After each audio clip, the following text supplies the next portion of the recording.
Salmos 42, quem encontrou, dá um glória a Deus.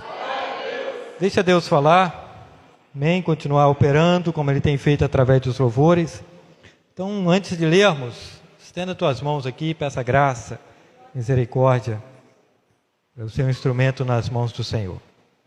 Pedimos a Ti, ó Pai, a graça, a misericórdia, ao lermos este grande tesouro que é a Tua palavra, que examina os nossos corações, que é a espada de dois gumes, ó Pai, que discerne junta, medulas, pensamentos, tudo.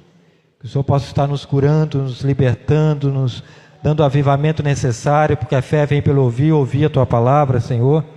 Fale tão somente a Tua vontade, faça tão somente a Tua vontade, que acima de tudo o Teu nome seja glorificado.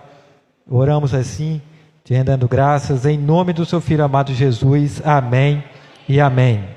Salmos 42 fala assim, versículo 1: Como o servo brama pelas correntes das águas, assim suspira minha alma por Ti, ó Deus. A minha alma tem sede do Deus vivo. Do Deus vivo, que quando entrarei e me apresentarei ante a face de Deus. As minhas lágrimas servem de mantimento dia e noite, porquanto me dizem constantemente: onde está o teu Deus? Podemos estar nos assentando, aqueles que assim puderem, e com glória a Deus, a gente exalta o nome dEle, porque são questões que muitas vezes vêm em nossa vida, como veio na vida desse salmista. Aqui era uma família dos filhos de Corá, né? Eram levitas, cantores, e ele estava ali observando, vendo o estado do espírito de um animal, né, de uma coça. E esse animal estava com sede. Ele nota isso, e esse animal com sede, ele escreve esses salmos, inspirado pelo Espírito Santo, citando: como o servo brama pelas correntes das águas, assim suspira a minha alma por Ti, ó Deus. A alma suspirar, por certo, ele estava nesse ambiente deserto, e viu esse animal, e faz essa comparação. E aí no versículo 2 ele cita: a minha alma tem sede do Deus vivo. Quando entrarei e me apresentarei ante a face de Deus? Ele faz uma pergunta. A minha alma, como esse animal está com sede e quer água, a minha alma tem sede do Deus vivo. Ou seja, ela tem sede do Deus vivo. Não quer dizer que ele estava matando essa sede. E aí ele faz essa pergunta no versículo 2. A minha alma tem sede do Deus. Quando eu me apresentarei ante a face de Deus? Ele lembra de um estado de relacionamento com Deus como era antes. Quando eu me apresentarei ante a face de Deus? A alma tem sede do Deus, então havia a necessidade dessa alma. Esta alma estava inquieta. Este homem estava inquieto. E ele estava meditando nas coisas de Deus. Faz uma comparação de uma criação de Deus, que é um animal. Esse animal ele estava com sede, mas ele estava querendo água. Mas, por certo, esse animal não morreu de sede. Mas este homem estava com esta alma inquieta. E ele faz essa pergunta: quando eu me apresentarei ante a face de Deus? Porque a minha alma tem sede como aquele animal tem sede, mas aquele animal vai beber água. Agora, quando que a minha alma vai se apresentar diante da face de Deus? Um relacionamento que estava quebrado já há algum tempo. É como aquele relacionamento de antes. Antes talvez você orava mais, antes talvez você jejuava mais, antes talvez você falava mais com Deus. Mas o deserto muitas vezes foi tomando conta, a sequidão foi tomando conta, a nossa alma, ela tem sede do Deus vivo. A questão: eu posso estar com sede e entrar debaixo de um chuveiro para tomar banho. Muita água vai estar caindo em cima de mim, mas eu não vou beber aquela água do chuveiro. Eu quero uma água limpa. Então, mesmo a água caindo em cima de mim, eu vou continuar com sede. Só depois que sim, eu pegar um copo e inserir essa água, ela ir para o meu interior, aí essa sede vai ser saciada. Não quer dizer que eu ouvir a palavra do Senhor, a minha alma vai ser satisfeita. A minha alma é satisfeita quando eu entro na presença do Senhor.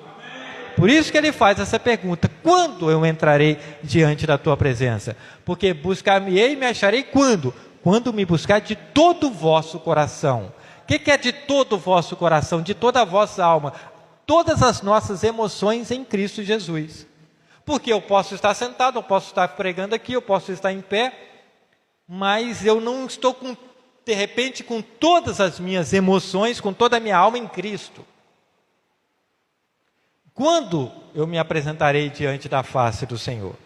Então ele faz essa pergunta. Por quê? Por que ele faz essa pergunta? Porque no versículo 4, no versículo 3, ele fala assim: as minhas lágrimas servem-me de mantimento de dia e de noite, porquanto me dizem constantemente: onde está o teu Deus? Ele começa com uma comparação. Uma pessoa com sede de como era o relacionamento antes. Talvez alguns não tiveram essa sede ainda. Mas, e aí nessa comparação, ele fala o seguinte: eu não estou bebendo água como esse animal. Eu não estou me saciando. As minhas lágrimas servem de mantimento, dia e noite. Além da angústia, não era só um sentimento, um desespero interno, era externo. Porque ele fala que diante da questão da vida dele, diante do problema dele, ele chorava dia e noite. As lágrimas eram o mantimento dele. É uma situação muito difícil, você chorar constantemente. As pessoas podem estar chorando por uma depressão, as pessoas podem estar chorando por uma questão muito séria, há um choro de luto, é uma outra questão. Agora, esse choro contínuo, porque a Bíblia não fala, o choro pode durar uma noite, a alegria vem pela manhã. Aqui ele chorava dia e noite, não tinha alegria pela manhã. Tinha choro de dia, tinha choro de noite. Porque havia uma alma necessitada, havia uma alma sedenta, e havia uma alma que o animal estava saciado, estava se saciando, estava querendo e buscava e conseguia. Ele não, esse salmista aqui não. E alguém que louvava, e alguém que cantava louvores. Mas é um momento aqui de grande aflição e grande deserto.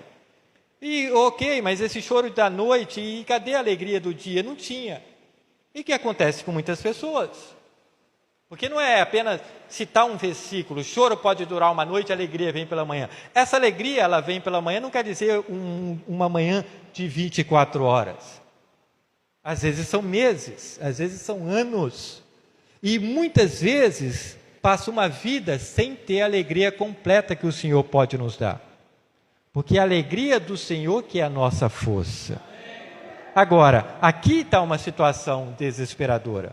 E essa situação de desespero, ele estava num ambiente de cárcere. Havia esse momento da história aqui do judeu, de um cerco de Babilônia. A Babilônia era religiosa, a Babilônia era idolatria. E Salmos aqui, muito antes de Cristo, quando Cristo veio, e Jesus participou de uma festa, e no final dessa festa, ele cita, lá em Mateus 9, versículo 36, ele fala o seguinte: vendo as multidões, ele se compadeceu, porque elas estavam aflitas, e não havia pastor. Há uma multidão aflita, sem um pastor. E o pastor de Israel estava ali, mas ele veio para os seus e os seus rejeitaram. Em um momento também, Jesus ele fala assim: eu sou a fonte de água viva. Quem vem a mim, beba de graça da fonte da vida. Porque quem beber dessa fonte jamais terá sede. Aqui nós temos alguém com sede. Aqui nós temos alguém que louvava a Deus, aqui nós temos alguém que pregava em nome de Deus, aqui nós temos alguém dentro de uma religião, aqui nós temos alguém que teve experiências com o Senhor, mas a alma se esgotou, a alma se fadigou, a alma ficou com sede. E a pergunta que as pessoas faziam para ele constantemente: aonde está o teu Deus? Por que essa pergunta? Porque uma alma com sede, A nossa alma tem sede do Deus vivo. E quando você não mata essa sede, as pessoas vão olhar para mim e para você, e as coisas vão continuar acontecendo, e aí vai até essa pergunta: cadê o teu Deus? Você já foi desafiado assim? Cadê o teu Deus? Está acontecendo isso aí, você não vai na igreja? Cadê o teu Deus? Aí, a sua igreja aí. A culpa é da igreja, a culpa é do pastor, a culpa é da religião, a culpa é de Deus. Cadê o teu Deus? Perguntavam a ele. E ele fala isso, que constantemente a coisa não mudava, porque me dizem constantemente: onde está o teu Deus? É uma crise espiritual muito intensa. Deus, ele não nos revelou doutrina nem ideias. Deus não revelou uma nova religião. Deus revelou uma vida em abundância através de Cristo. E nós, como o próprio Jesus, ele teve um cenário, né, um momento na história do ministério dele terreno, que ele encontra uma mulher no poço, e ele fala: se você soubesse quem é que está te pedindo, tu que pedirias, e eu te daria água da vida. Porque quem bebe desta água jamais terá sede. A mulher fala: eu quero isso. Não, mas aí precisa de uma verdade ser exposta. Mas voltando aqui esse salmista, voltando aqui a esta vida necessitada, a pergunta é inquietante, a pergunta é desafiadora. Por que a tua vida está parada? Por que você está com essa constante sede, mesmo frequentando uma igreja, mesmo cantando louvores, mesmo estando participando dos cultos, mas há uma alma inquieta? Foi falado aqui na palavra introdutória, né, que Deus está à frente da batalha, maior que está conosco do que os que estão com Ele. Tá, e se você não está com Ele, e esses que estão lá fora estão constantemente te desafiando, aonde está o teu Deus? Por que você continua com essas mesmas questões? Por que acabou um ano, inicia-se outro ano, estamos na quinzena de um início de um ano, no primeiro mês de um ano, e os problemas estão mesma coisa de antigamente. Aonde está o teu Deus? Uma alma inquieta não sabe dar essa resposta. Uma alma sem ser saciada em Cristo não tem como dar essa resposta. E aí ele não fala aqui que ele dá uma resposta. Ele fala no versículo 5, se você estiver acompanhando aí na tua Bíblia, dependendo da tradução, mas ele fala aqui: por que está abatido a minha alma? Por que te perturbas em mim? Espera em Deus, pois ainda o louvarei na salvação da sua presença. Ele não tem resposta para aquelas pessoas que perguntavam a ele: aonde está o teu Deus? Porque ele não tinha como responder isso. Uma alma inquieta, uma alma insatisfeita não tem como, porque o Senhor é o nosso pastor e nada nos faltará. Ele, como pastor, nos conduz a pastos verdejantes, guia mansamente a águas tranquilas e refrigera a nossa alma. Este homem não tinha o Senhor como pastor nesse momento da vida dele. Não tinha. Por que está abatida a minha alma? Por que te perturbas dentro de mim? Eu posso estar sorrindo, eu posso apertar tua mão e posso até falar paz do Senhor, mas com a alma abatida, porque ela está dentro. Você não está vendo minha alma. Deus está. Deus está. E Ele sabe essa sua aflição, essa sua inquietude, esse abatimento espiritual, é porque da água da vida você não está bebendo na fonte de vida eterna. Jeremias, numa direção de Deus, Deus fala para ele: sabe, as pessoas estão cavando cisternas rotas, que não retêm água, e bebem das suas próprias cisternas. Você fazer a tua própria fonte de águas paradas, de águas que não matam a sede, de coisas que você vai tentando preencher a tua alma, mas ela continua sedenta. E você continua sendo desafiada. Aonde está o teu Deus? E ele não, como falamos, ele não deu a resposta, mas ele se encontra, ele começa a fazer um diagnóstico, ele começa a ir para a UTI interna dele, ele fala assim: por que você está abatido, a minha alma? E por que te perturbas dentro de mim? É um corpo, alma, corpo e espírito. Então essa carcaça aqui leva emoções, e muitas emoções dentro. A nossa alma, as nossas emoções. E aí ela está dentro, então você está perturbado, a mente doente, o corpo está doente. Já ouviu essas colocações? Mente sã, corpo sã, e é realmente assim. Então você está ouvindo um monte de coisa, você já está perturbado de uma distância de Deus, você não filtra as suas informações no seu celular, você escuta Jornal Nacional, você vê Rede Globo, você é perturbado e já gosta mais de coisa te perturbando. E as pessoas vão continuar te perguntando: cadê teu Deus? Você não tem resposta? Porque a tua alma está inquieta e você vai contaminando mais ainda. Você está com sede e fala assim: eu estou com sede, me envia aí uma Coca-Cola 2,5 litros. Isso vai matar a sua sede, não? Não, mas está geladinho, mas... Não, isso vai tirar mais água do seu organismo. Você sabia que o refrigerante tira mais água do nosso organismo? Não quero dizer que é a Coca-Cola do diabo, não. É muito boa. Só estou dando exemplo. Mas isso não vai matar a tua sede. E é interessante que ele vai falando: por que te perturbas dentro de mim? Outra pergunta: espera em Deus, pois ainda o louvarei na salvação da sua presença. Espera em Deus, porque o que eu fiz até agora deu tudo errado.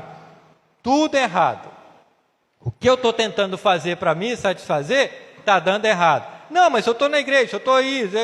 Mas a alma está inquieta, está perturbada dentro. E você começa a tentar, começa a querer colocar artifícios no nome de Cristo, querer começar a fazer religião, querer começar a inventar moda, quando na verdade é o evangelho puro e simples. A palavra do Senhor é pura e simples. O que você quer que eu te faça? Eu quero ver, veja. Eu quero ser curado, seja curado. O que é o evangelho? É uma mulher perdendo o fluxo de sangue há anos e ela falou assim: só um toque e eu sou curada. É só um toque e tudo está estancado. Eu paro de perder vida. O que é o evangelho? É um paralítico de 38 anos com uma conversa com Cristo, pega a cama e vai embora. E Jesus fala assim: vá e cuidado para que não aconteça coisa pior. O que é esse evangelho? Ele é muito simples, nós que complicamos. E aí, mas ele fala aqui: eu espero em Deus, pois ainda o louvarei. E aí no versículo 6 ele cita: o meu Deus, dentro de mim a minha alma está abatida. Ele fala: ó meu Deus, dentro de mim a minha alma está abatida. Portanto, lembro-me de ti desde a terra do Jordão e desde o Hermon, desde o pequeno monte. A minha alma está abatida. Eu tenho lembranças da nossa intimidade, que era maior. Às vezes eu faço uma reflexão assim, meus anos de ministério, e aí tem alguns conflitos, né, internos. Tem algumas questões internas, aí quando você está orando a Deus assim, Deus, isso, por isso não está acontecendo. E aí me vem às vezes na memória: olha, mas antes eu falava e acontecia mais rápido. Antes parece que eu tinha mais fé, Senhor. Você começa a se indagar, você começa a dar um diagnóstico a você mesmo, começa a se examinar, mas aí isso é muito perigoso, porque a gente pode se examinar e se justificar. E a palavra do Senhor fala lá em 1 Coríntios capítulo 10, Paulo fala assim: examina a si mesmo, para comer do pão e beber do cálice. Mas aí ele continua e fala assim: se nos justificássemos, nós seríamos condenados com o mundo. Mas quando somos justificados pelo Senhor, nós somos justificados pelo Senhor para não sermos condenados com o mundo.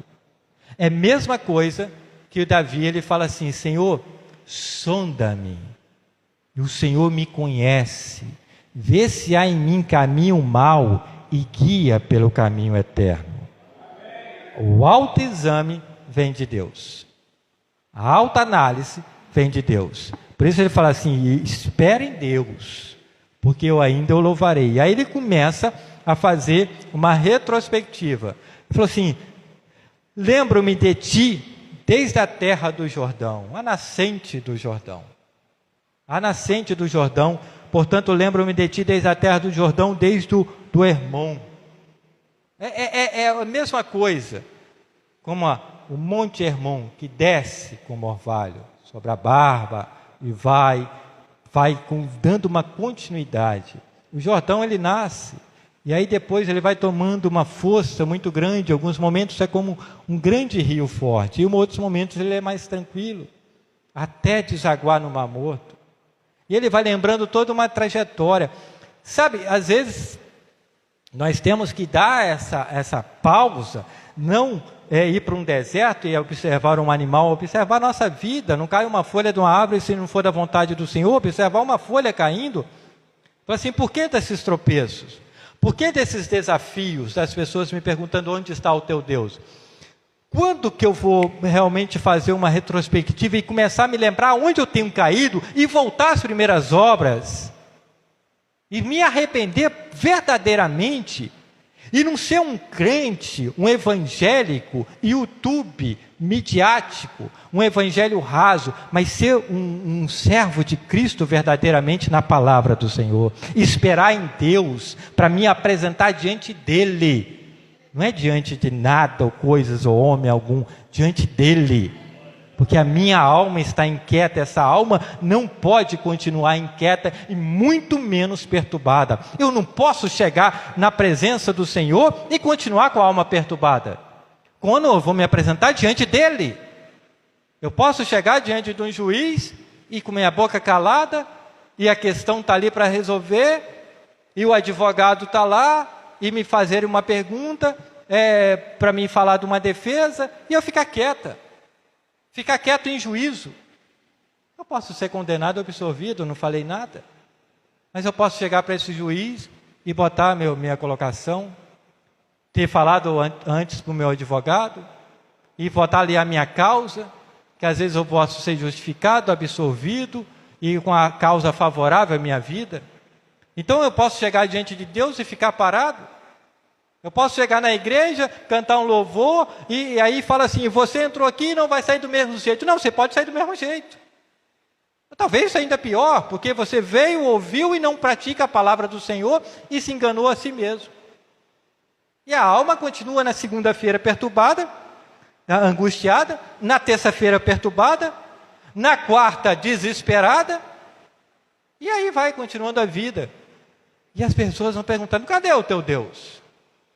Essa lembrança, ela fez um efeito muito de cura na vida desse homem.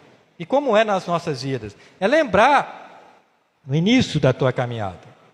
A gente termina aqui: aquele que está de pé, cuide para que não caia. Sim, mas antes você tinha mais amor, concorda? Antes você era mais crente, talvez. Mais evangélico, digamos assim. Mais cristão. Aí as coisas vão acontecendo, o coração endurecendo, a alma continua perturbada e você vai deixando isso passar. Mas espera em Deus. Ele fala assim: pois ainda o louvarei. O meu Deus, aí ele fala no versículo 7, um abismo chama outro abismo, ao ruído das tuas catatupas, todas as ondas e vagas têm passado sobre mim. Eu não cuido disso, eu saio do domingo à noite, continuo com minha vida do mesmo jeito, um abismo chama outro abismo. É como você na praia levar caldo atrás de caldo. Ninguém gosta de levar caldo. Você sai, não sei se já era mais novo, aconteceu isso, você sai, leva aquele caldo, de repente vem outra onda e te derruba de novo. E você nem tomou fôlego, vem a terceira, e você só quer sair rolando, sai igual um quibe, mas você só quer sair dali. Porque é desesperador. Você vai sufocando, você não espera uma coisa atrás da outra. Parece alguma coisa conosco? As ondas e vagas têm passado sobre mim. É caldo sobre caldo. Um abismo chama outro abismo. Você não acertou isso? Dorme hoje sem acertar, amanhã tem outro abismo. A coisa vai acumulando. A coisa vai... É lixo, você não botou na terça. Na quinta passa. Você errou na quinta. Para o sábado tem um acúmulo de lixo gigantesco. E se ficar em greve? E se você não ficar botando lixo para fora? Ele fica tudo dentro da sua casa. E começa a cheirar mal. Jesus chega no túmulo de Lázaro, ele está cheirando mal. Sim, mas sai para fora. Ele grita o nome e fala assim, sai para fora. Não fica aí nessa caverna fedendo, não. Sai para fora, porque eu estou aqui fora e quero te desamarrar. Eu estou aqui, Jesus é a fonte de águas vivas e quer saciar nossa alma. Não é sair daqui da mesma jeito, perturbado, angustiado, desesperado, com a alma perturbada. Porque Jesus dá a paz que o mundo não pode dar, mas Ele dá. Um abismo vai continuar chamando outro abismo, uma hora você vai cair sem conseguir voltar. Aí no versículo 8, ele fala, contudo, Senhor, o Senhor mandará de dia a tua misericórdia, e de noite a sua canção estará comigo, a oração ao Deus da minha vida. Ele fala assim, espera em Deus. Ele vai fazendo todo esse diagnóstico, ele vai vendo que a culpa era dele, não era de Deus. A alma angustiada não é culpa de Deus. A alma perturbada, pelo contrário, não é culpa de Deus. É acúmulos que nós deixamos. É a distância que nós saímos do nosso Criador, que nós tomamos do nosso Criador. Ele fala assim, contudo o Senhor mandará de dia a sua misericórdia. As misericórdias do Senhor, ele só não estava morto aqui, porque as misericórdias do Senhor é a causa de não sermos consumidos. Como esta manhã, o Senhor mandou as misericórdias. O Senhor mandou e Ele renova todas as coisas a cada dia. Agora, de noite, a sua canção estará comigo. Ele era um salmista. Ele era alguém que louvava. Nós estamos aqui, a canção, louvamos ao Senhor. A canção estará conosco. Amém? A oração ao Deus da minha vida. A oração ao Deus da minha vida. Não é a confiança no braço direito, não é a confiança no homem, a oração ao Deus da minha vida. Glória a Deus. Aí no versículo 9 ele fala assim, direi a Deus, a minha rocha, por que te esquecestes de mim?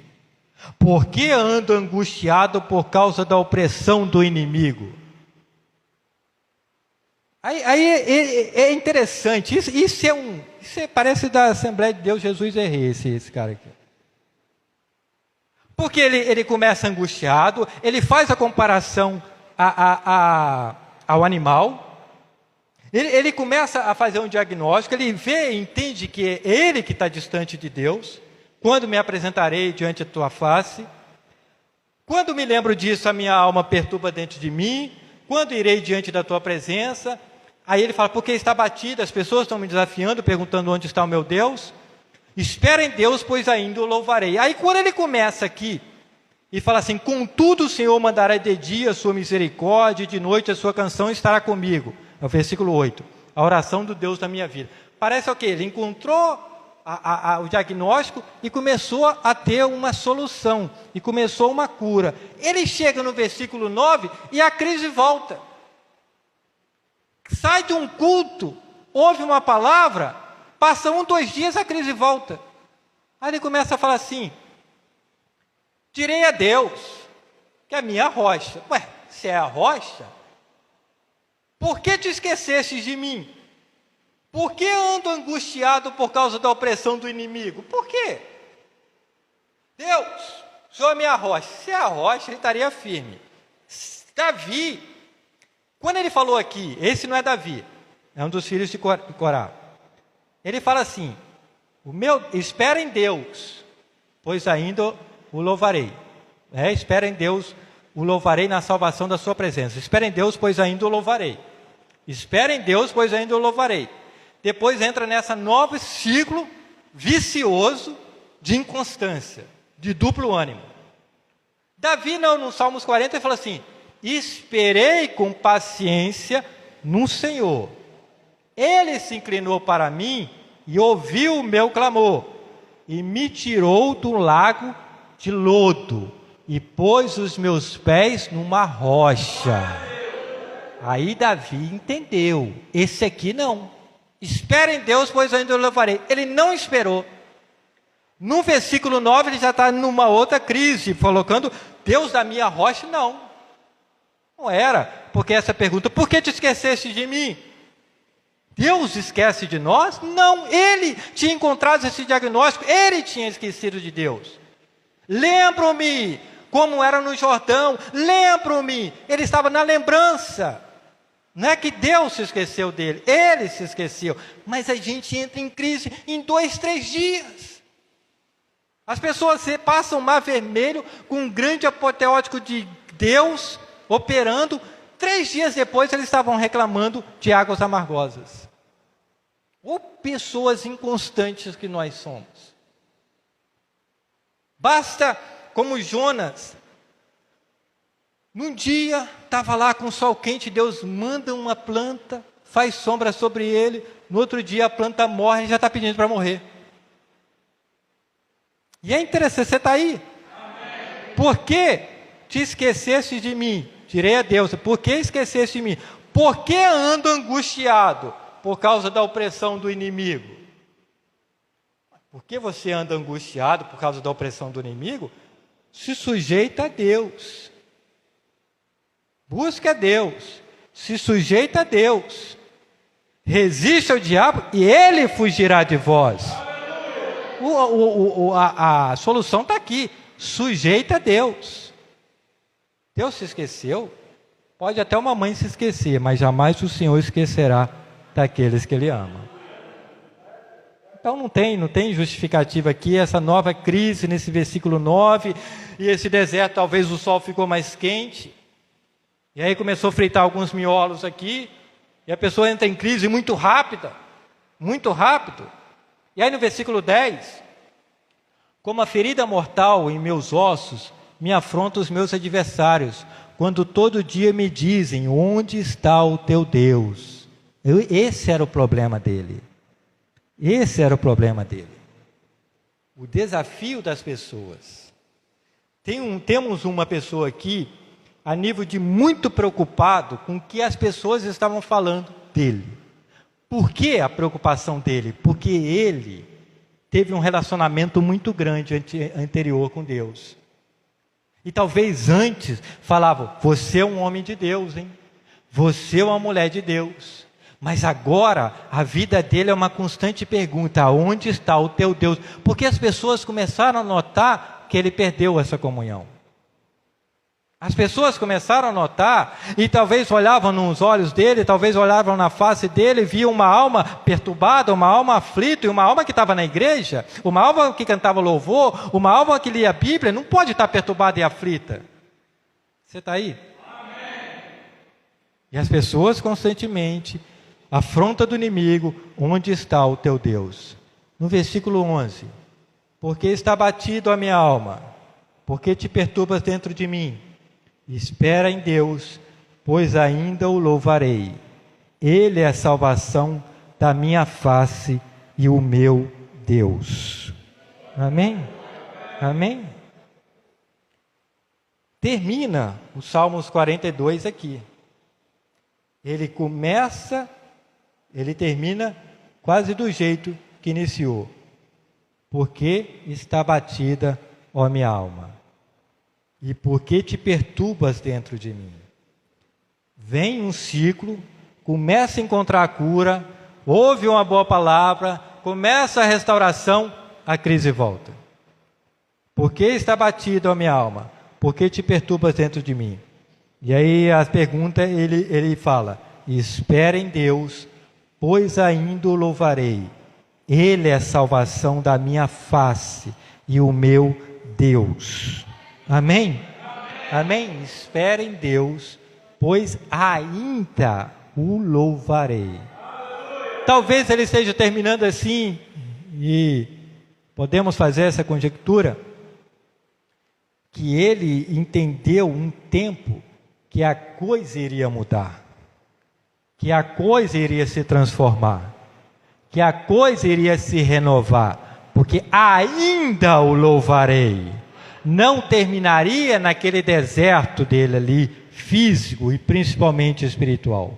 Não terminaria com aquelas indagações, nem com aquela alma contínua perturbada.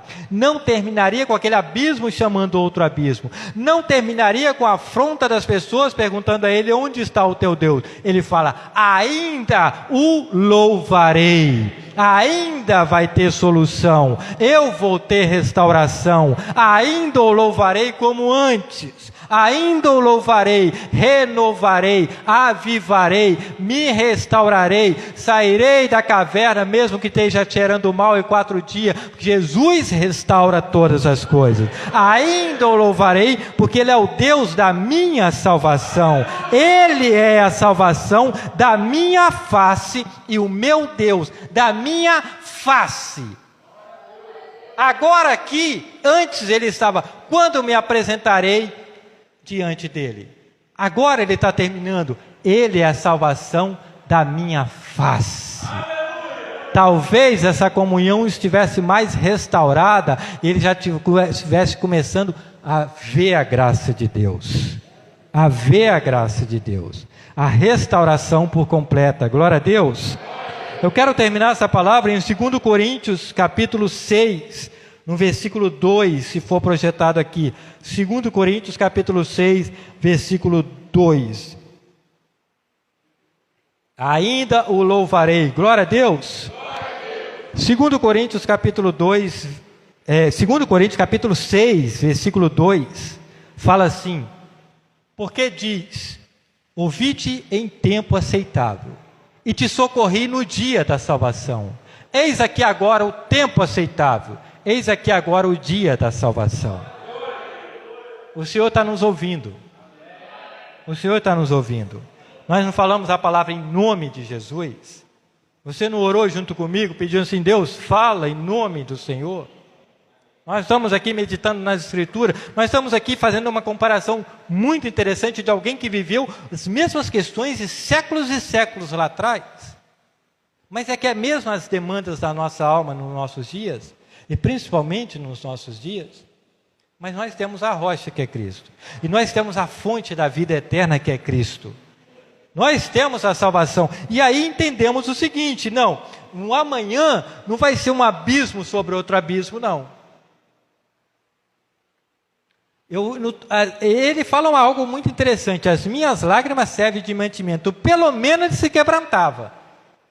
Tem gente que quer salvação, quer restauração sem quebrantamento, sem arrependimento. Isso não acontece. Não é automático você ligar a tomada e achar que a coisa funciona, ligar lá on e pronto, o negócio tem que funcionar. Não, há um processo. E esse processo é interno. As minhas demandas internas, as suas demandas internas, Deus conhece. Mas esse é um dia aceitável. Esse é um dia que o Senhor está nos falando: eu ouvi no tempo favorável e te socorri no dia da salvação. É um tempo favorável, agora é o dia da salvação. Para quem quer, a alma é curada. Vinde a mim todos que estáis cansados, oprimidos, sobrecarregados, e eu vos aliviarei, assim diz o Senhor. Saia daqui com a alma angustiada, é uma escolha sua, é uma decisão sua. Saia daqui com a alma liberta. Suas emoções trabalhadas em Cristo. Com as emoções trabalhadas em Cristo, a vontade dele prevalece na nossa vida. As emoções trabalhadas em Cristo, a gente ora no Getsêmani. Pode estar com muita angústia, mas fala: seja feita a tua vontade, Senhor. Porque tem uma ressurreição, tem uma nova forma de vida. E isso é maravilhoso, isso vem através da palavra do Senhor. Glória a Deus. Ouvi a palavra do Senhor e ela vos salvará. Conhece a verdade e a verdade te libertará. Está dando muito calor, temos que beber muita água. Mas em cada copo de água, a partir dessa noite, lembra de você saciar a tua alma em Cristo Jesus. Aquela alma vai estar matando a tua sede, mas essa alma não pode continuar perturbada e angustiada. Glória a Deus. Você pode aplaudir a Jesus, Ele toda a honra, toda a glória e todo o louvor.